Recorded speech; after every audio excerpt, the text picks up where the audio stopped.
आप कहाँ से हैं हकीम साहब? मैं मेवात से हूँ जनाब। मेवात से एक तहसील पुनहाना है, उसमें फलेंडी गाँव है, फलेंडी साह चौका।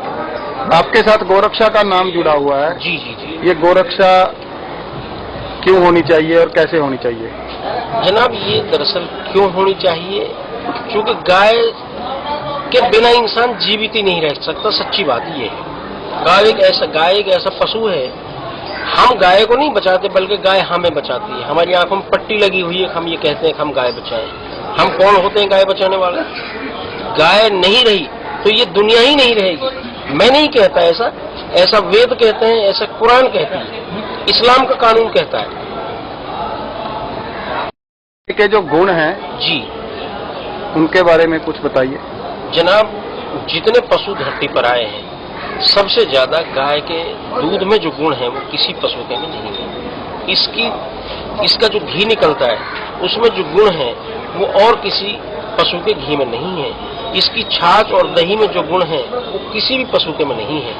यहाँ तक कि इसके गौमूत्र से असाध्य बीमारियों का इलाज भी होता है। अल्लाह के नबी ने कहा है कि गाय का दूध और घी अमृत है और इसका गोश्त नुकसानदायक है। तो इस्लाम मजहब में अल्लाह के नबी से आगे तो कोई इंसानों में बात ही नहीं।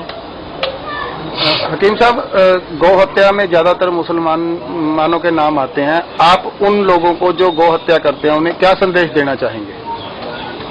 देखिए जनाब, इसकी 3 बातें हैं।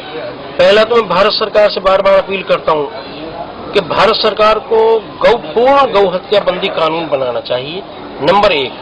नंबर 2, उन कसाईयों को जो जिनकी अकल पर पर्दा पड़ा हुआ है, या तो उनको समझाएं, गाय का महत्व समझाएं, और नहीं समझते तो उनको कानून के तहत पूरी सजा मिलनी चाहिए। और जो ये बकरीद पे गाय काटने का प्रावधान कहते हैं, उसके बारे में आप क्या कहते हैं? दरअसल जनाब पहली बात तो ये है कि शरीयत में कहीं भी ऐसी कंडीशन नहीं लगाई कि गाय की ही कुर्बानी होनी जरूरी है। कहीं भी ऐसी कोई शर्त नहीं है। बल्कि मैंने तो पिछले दिनों दारुल उलूम देवबंद से फतवा भी जारी कराया था कि बकरा ईद के मौके पर मेहरबानी करके मुसलमान गाय की कुर्बानी ना करें। ये तो लालच में, चूंकि गाय कम पैसे में मिल जाती है और भैंस और दूसरे जानवर ज्यादा पैसे में मिलते हैं, इसलिए लालच में लोग इसको ज्यादा करते हैं। तो लालच में आके गाय की हुई कुर्बानी क्या उनकी अल्लाह को कबूल होती है?